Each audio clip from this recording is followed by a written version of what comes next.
20 বছর পর বাংলাদেশি জাতীয়তাবাদের যে সংস্কৃতি, যেটা আমাদের ধ্বংসের পথে চলে গিয়েছিল, সেখান থেকে আমি বিশ্বাস করি আজকের এই পয়লা বৈশাখের মাধ্যমে বাংলাদেশের যে সংস্কৃতি, বাংলাদেশের যে গ্রামের লোকসঙ্গীত, মানবতী গান, যাত্রা, এদেশের অরিজিনাল যে ঐতিহ্য, বাংলাদেশি সংস্কৃতি আজকের এই পয়লা বৈশাখের মাধ্যমে বাংলাদেশের মানুষের কাছে আবার ফেরত আসবে।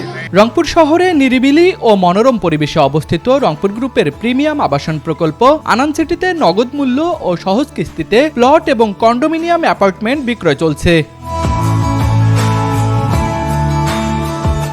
আমি বিশ্বাস করি দীর্ঘ প্রায় 20 বছর পর বাংলাদেশের মানুষ স্বাধীনভাবে নির্ভয়ে এই বৈশাখীর অনুষ্ঠান আজকে করতে যাচ্ছে। আমি নাটোরের রানী ভবানী, নাটোরের বনলতা সেনের সেই সাংস্কৃতিক যে পবিত্র স্থান, আজকের এই অনুষ্ঠানের মাধ্যমে আমরা বিশ্বাস করি বাংলাদেশের মানুষের কাছে বাংলাদেশের সংস্কৃতি আজকের এই অনুষ্ঠানের মাধ্যমে আবার ফেরত আসবে বলে আমি বিশ্বাস করি।